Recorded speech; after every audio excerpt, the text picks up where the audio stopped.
Today, we are taking a look at the most coped EX in the game, Dragonite. Maybe next to Gengar. All right, you Gengar people, I don't understand you. Yeah. Before I throw the deck list up, make sure you guys are subscribed to the channel, like the video, and if all you're here for is the deck list, leave the video playing while you put it in Pokemon Pocket. Helps boost the watch time, helps the video not fall flat on its face. I appreciate you guys. All right, here we go. Dragonite, and it's already... Ooh, I'm going against the Tilly Commandments. Double Pokemon communication. That might surprise some of you. But think about it. Think about it. Okay, everyone, get in a circle with me. Why are we doing double communication?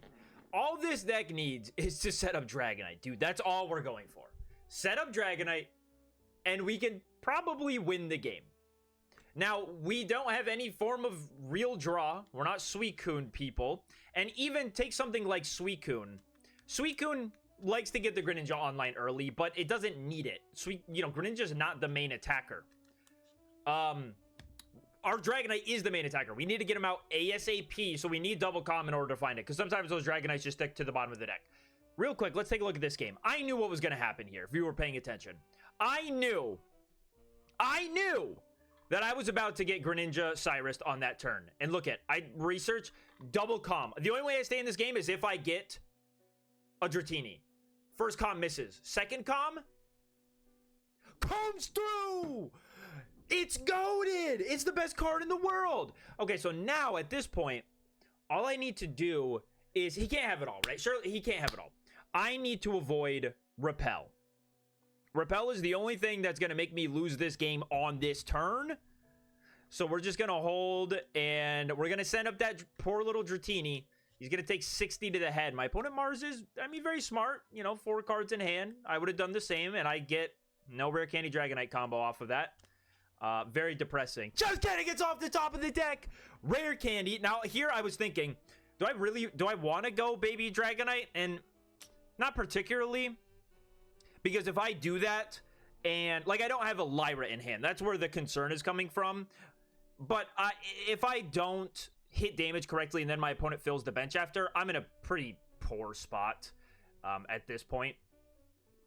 Now, I don't play the Lily because there's actually no reason why I didn't play the Lily. I'm not sure why I didn't. I think I was just too hype. There might have been a reason, but I don't think there was. This turn, though, we're going to slam down the Lily. Maybe I'd already used the supporter. I don't even know.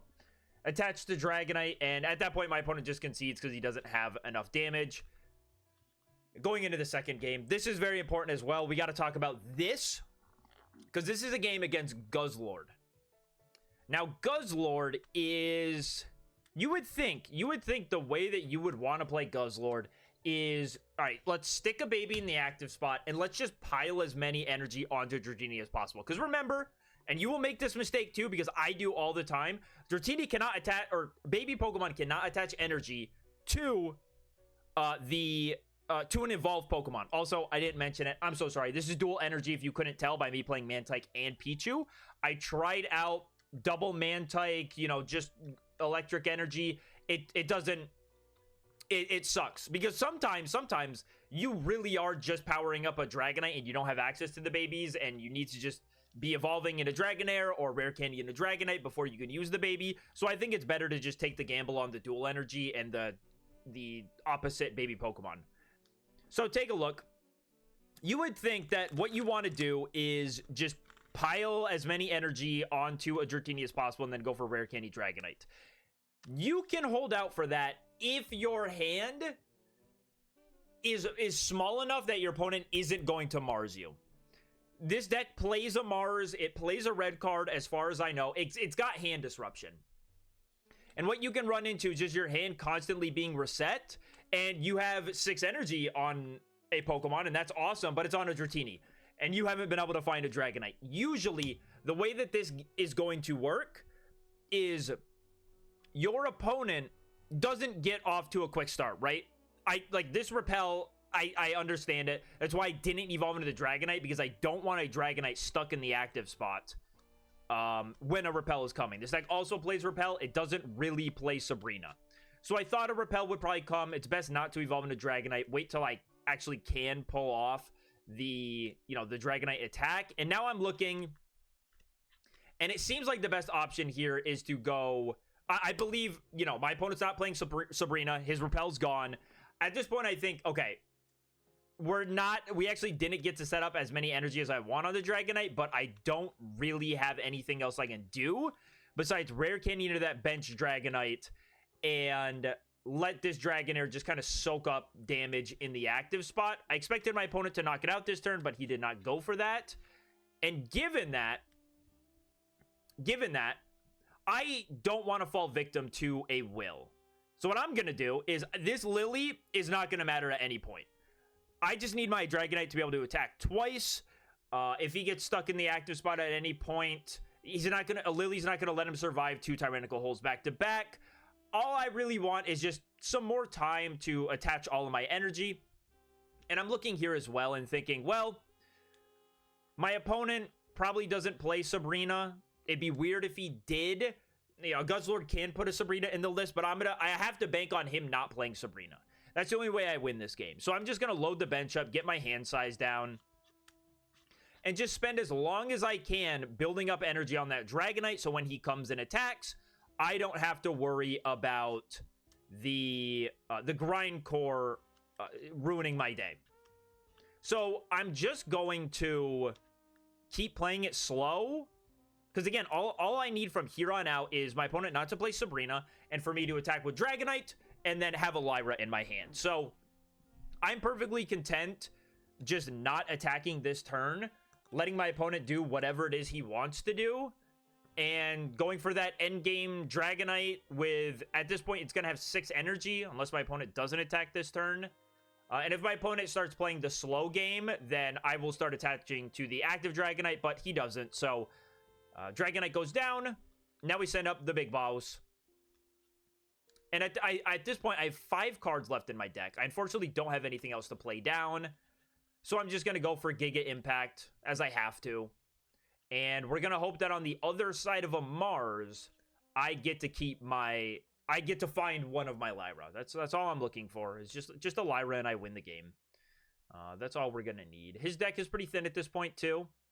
But he ends up surprising me, and he goes for a Will. I don't know if he thought that was the better play, or if he just didn't have a Mars. And I just need him to not hit 4 heads, and he only hits 1. So there goes that. And then I just get to Lyra into my Mantike and swing on this Guzzlord again. So I think it is more important in this matchup to just set up a Dragonite. You will have time to sort of stall and make the game go on long enough that you won't need to use baby Pokemon on Dratinis more than you normally would have in a game. So let's talk about the other parts of the list. It's running the 1-1 baby and the 1 Cleffa. Sorry. No, I'm not sorry. I don't care. Whatever. Kill me. We have the Cleffa. Cleffa, it's very obvious why it's in the deck. Cleffa is going to let you search out a baby Pokemon. Or not a baby Pokemon. A Pokemon. And sometimes that's necessary. It also helps because you really don't want to start Dratini. Starting Dratini turn 1 sucks a lot. And especially if you're going first, because then you're just wasting attachments. You like having the 3-2 baby split, so you're just more likely to start one of the babies instead of the Dratini. It's usually not too difficult to find a Dratini. Then we have 1 Dragonair. The Dragonair I am running is the... Oh, what is it? It is the version that does 80 damage for 3. It does 80 damage for 3. And then 2 Dragonite and 2 Dragonite EX and 1 Dragonite. Everything else in the list. So let's talk about some things that I have seen in Dragonite lists. Real quick, look at this big brain play. All right, I don't know what my opponent's playing, but I know that right now my hand pretty bad. This extra lightning energy on the Dratini doesn't really matter. What is going to matter is me sending up Dratini, guaranteeing that I am not going to get knocked out by a Zeraora.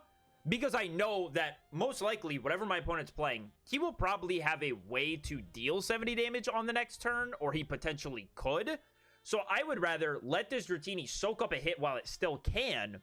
Next turn, attach to it, go into the Dratini. Then my the other Dratini, the non-damaged one, is going to have double energy on it, and he'll be ready to go, ready to turn into a Dragonite. But when I see Oricorio, what I do know is I am going to want to set up the baby Dragonite from Genetic Apex, because we don't play any form of how do you say we don't play any Repel, no Sabrinas.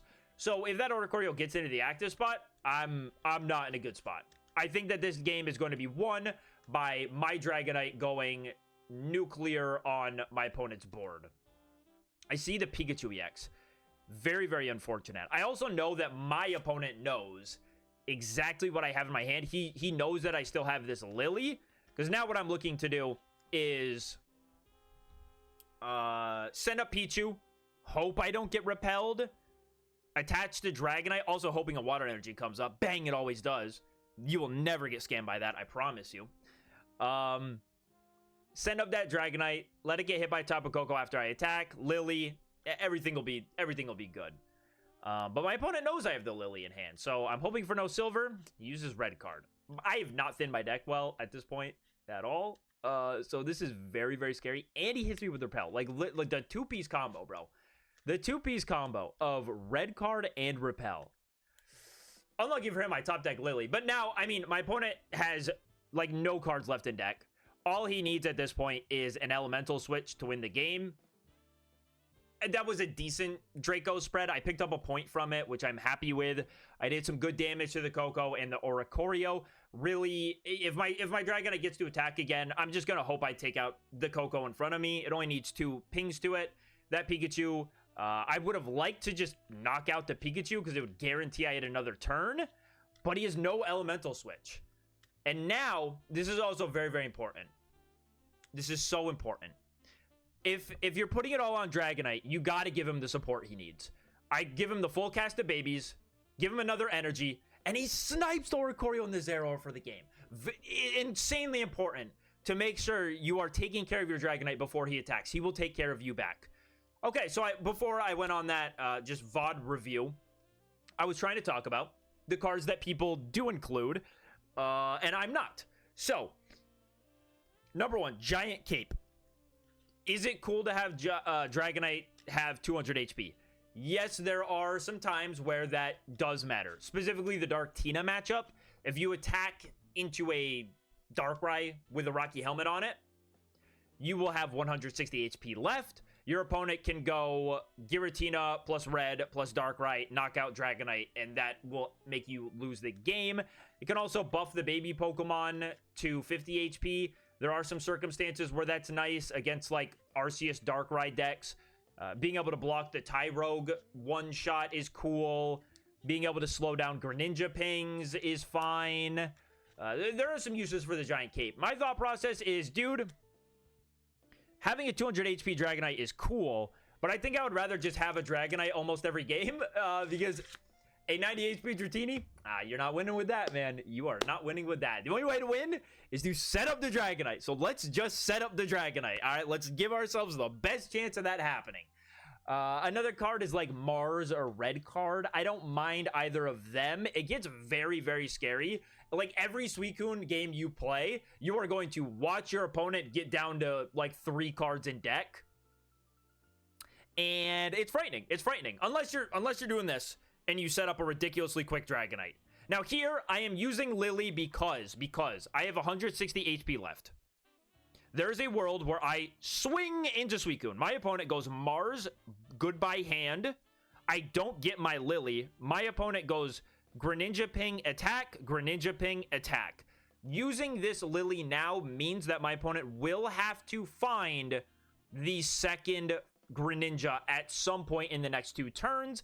I could hold on to the Lily, sure, but if I get Marsed, I'm probably not finding it. And if I don't get Marsed, I just win the game anyways because I already have Lyra in hand. So that's why I used Lily for a measly 20 HP. I thought given what I have in my hand and the board state I'm looking at, that was probably the best play. Because my opponent getting double Greninja when the Suicune only got a few draws in, it's not the most likely thing in the world. I felt pretty fine using the Lily on that turn. So we don't see a double Greninja this turn. Very, very good. My opponent's just considering where this Giant Cape doesn't ever matter in this matchup because we hit for 180. Very, very ridiculous. And he just goes Mist Slash. No Mars. So we get to Lyra and clean up this Greninja and win the game. Yippee. Opponent conceded. That's what you usually see against Suicunes, man. I'm going to be honest. They can't take it. They can't take it. So yeah, like a Mars or red card would be cool, but I don't know what you would cut, man. Like the Lily is really good. The Lily's really good. 2 Lyra, non-negotiable. I think the 3 baby Pokemon, non-negotiable in this list. The Dragonair as well. Sometimes you just don't have the rare candy combo, man, and you gotta do what you gotta do. Now look at this one, dude. This is the unfortunate thing. This will happen sometimes. Another thing to take a look at what I did there. I used Calm before my Pokeball. Why? I don't want to take a basic Pokemon out of my deck before I use Calm because I just want Dratini for this turn. Now, unfortunately, it didn't work out. I ended up getting a Dragonite or Dragonair or something, whatever it was. The Calm didn't work out for me, but that's another thing you should be doing is use Calm before the Pokeball. I do get the Dratini off of the Cleffa, and my Cleffa did not get one shot by the type Null, so I'm feeling pretty good here. There's not much for me to be worried about. My opponent evolves into Silvally, and while I'm playing this, I'm thinking, okay, I don't think I want to use Dragonite EX in this matchup. I don't know why I would want to use Dragonite EX. Him getting through 3 of these Pokemon, especially if my opponent sets up 2 type Nulls or 2 Silvallis, it's gonna be difficult. And here, I actually misplay, but like, can you blame me? I didn't research before the Dragonair because I was deciding, do I even want to research or do I want to hold it in case my opponent goes Mars? But then so I evolve into Dragonite, and then I decide, yeah, I'll play the research. And I research into Rare Candy Baby Dragonite. Ridiculous. Absolutely insane. At least we found the guy. And my opponent didn't Mars me. So now, I mean, I'm holding Lily. My opponent's only taking 1 point. I have the Lyra, it doesn't really matter. I'm just going to go for the Baby Dragonite. And I swing, and I do a very handsome 50 damage to everything. Not my favorite thing in the world, because now this Silvally comes up. I was really hoping to take him out, but you know, you can't always get what you want. He uses red, it doesn't matter, but he did have the supporter in hand. And now I'm staring here. Ooh, rare candy off the top. Okay, so I don't have another Dratini to set up. I give him another water energy, and I just hope that this Draco Meteor doesn't hit the active. And it doesn't.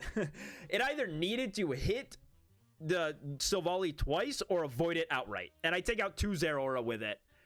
And my opponent is looking at his board state, and he realizes, all right, I can't survive another Draco. That is the game. So look at that, man. You saw value out of Pokecom in that. You saw value out of the Baby Dragonite. Saw value out of all the baby Pokemon. Everything played its part. I really love this list where it is. I don't know where I would change any cards because you're cutting the consistency in Dragonite, and that's not great. With the next set, I mean, well, Dragonite, he actually can't one-shot any, like, he can't one-shot Mega Blaziken or Mega Gyarados, so whether or not this guy survives is to be debated. I mean, he's losing the strongest aspect of him, which is I knock out anything in front of me. Yeah, I feel like Genetic Apex Charizard is going to be better than Dragonite. Are you guys excited for the new set? I cannot wait, man. I cannot wait. It looks amazing. It looks like we're going to get as many cards as we did in Genetic Apex. Dude, make sure you guys are subscribed because, dude, you're going to get left behind if you're not watching this channel regularly. Let me tell you, you are going to get left behind. We are innovating. We are creating. We are increasing our country's GDP. We're doing all the things. All right, thanks for watching, guys. See you on the next one.